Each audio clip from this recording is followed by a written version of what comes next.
আমি যদি এটা খুলে দিই তাহলে এলইডিটা একটু স্লো ব্লিঙ্ক করবে, তো মানে সিঙ্ক্রোনাইজ মোডে আছে। আর এখানে এলইডি জ্বলবে না, এখানে কোনো এলইডি জ্বলতেছে না। যখন আমি এটা ইনপুট করব তখন কিন্তু এলইডিটা আপনার সিঙ্ক্রোনাইজ হয়ে গেছে। পাশাপাশি পিছনেও আপনি বুঝতে পারবেন যে। আসসালামু আলাইকুম, আজকে প্রোলজিক বোর্ডটা নিয়ে একটু আলোচনা করব আর পাশাপাশি অ্যাম্প্লিফায়ারটা নিয়ে একটু আলোচনা করব। সো এটার মধ্যে অনেক ধরনের ফিচার আছে। সো প্রথম যে ফিচারটা সেটা হচ্ছে যে এটার পাওয়ার সেকশনটা পুরোটাই আলাদা। পাওয়ার সেকশনটা আপনার অডিওর সাথে পুরোটাই আলাদা। সো এখানে কোনো হামিং নয়েজ পাবেন না, বিন্দু মাত্র হামিং নয়েজ পাবেন না। আর এখানকার যে এরপরে ফিচারটা হচ্ছে আপনারা যখন সিঙ্ক করবেন অ্যাম্প্লিফায়ারের সাথে, দেখতে পাচ্ছেন একটি 8 পিনের কানেক্টরের সাথে যুক্ত করা যাবে। এখানে যখন সিঙ্ক করবেন তখন এখানে এলইডি ইন্ডিকেশন হবে, খুব সুন্দর একটা এলইডি ইফেক্ট পাবেন। এই অ্যাম্প্লিফায়ারের ক্ষেত্রে সিঙ্ক্রোনাইজটা কাজ করবে। তো পাশাপাশি অন্যান্য অ্যাম্প্লিফায়ারও আপনারা ইউজ করতে পারবেন। তো এই অ্যাম্প্লিফায়ারের সাথে সিঙ্ক করলে হবে কি, আপনার সাউন্ড কোয়ালিটিটা এটার সাথে খুবই ডাইনামিক পাবেন। আর এখানে হচ্ছে 3 নম্বর যে ফিচারটা, আপনারা বডির সাথে যখন কানেক্ট করবেন তখন অটোমেটিক্যালি এই স্ক্রুটার মাধ্যমে আর্থ কানেকশন হবে। আপনারা যদি না চান তাহলে এই স্ক্রুটা না দিলেও চলবে। আর এখানে সব ধরনের ফিচার অপশন আছে, master volume, high pass, front, centre, surround, bass. আর এখানে ব্লুটুথ রিসিভারের জন্য 5 ভোল্ট আউটপুট আছে। সো এখানে দেখেন ইনপুট হচ্ছে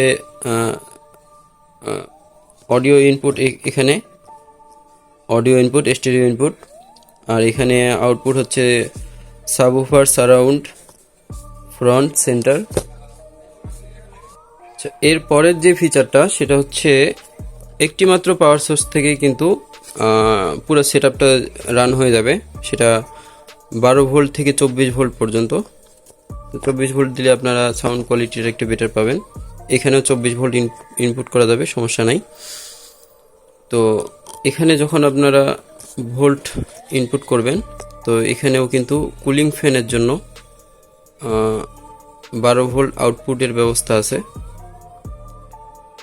আর এখানে প্রতিটা মডিউল আপনার রিপ্লেস করতে পারবেন, প্রত্যেকটি মডিউল রিপ্লেস করতে পারবেন। তো এটা হচ্ছে সাধারণভাবে যেটা বাজারে পাওয়া যায় সেটাই, এখানে কোনো চেঞ্জ নাই, এখানে কোনো ধরনের চেঞ্জ নাই। তো এটা হচ্ছে স্টেরিও, যেটা এটা আমি সারাউন্ড আর ফ্রন্টের জন্য ব্যবহার করছি, এটা কোনো চেঞ্জ হবে না। আর এটা সেন্টারের জন্য আমি মনে করছি। তো এটার মধ্যে আপনার একটু চেঞ্জ আনতে হবে, যেহেতু এটা স্টেরিও একটা মডিউল, তো এখানে মনো পিভিটিএল করতে হবে। তো এটা করার পর এখানে এটা 100 ওয়াট পাবেন, এটা সেন্টারের জন্য। তারপরে সাবউফারের জন্য সেম, এটাও পিভিটিএল করলে 100 ওয়াট পাবেন এখানে। তো এখানে পিভিটিএল অপশন করাই আছে, এখানে সাবউফারের জন্য পিভিটিএল অপশন করাই আছে। সো এখানে আপনাকে মাস্ট পিভিটিএল সাবউফার আর সেন্টারের জন্য পিভিটিএল করতে হবে। আর surround left right, front left, front right. আর আমি একটু ইফেক্ট আপনাদেরকে দেখা দিচ্ছি যে সিঙ্ক্রোনাইজ করলে কেমন আসে। সো এখানে ব্লুটুথের কানেকশন আর পাশাপাশি কুলিং ফ্যানের কানেকশনটাও লাগানো হয়েছে। আমি একটু পাওয়ারটা দিলাম,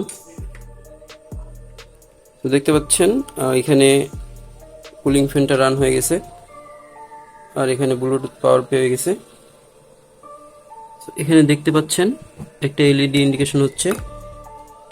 আমি যদি এটা খুলে দিই তাহলে এলইডিটা একটু স্লো ব্লিঙ্ক করবে, তো মানে সিঙ্ক্রোনাইজ মোডে আছে, আর এখানে এলইডি জ্বলবে না, এখানে কোনো এলইডি জ্বলতেছে না। যখন আমি এটা ইনপুট করব তখন কিন্তু এলইডিটা আপনার সিঙ্ক্রোনাইজ হয়ে গেছে। পাশাপাশি পিছনেও আপনি বুঝতে পারবেন যে এই দুটো বোর্ড একসাথে সিঙ্ক হয়েছে।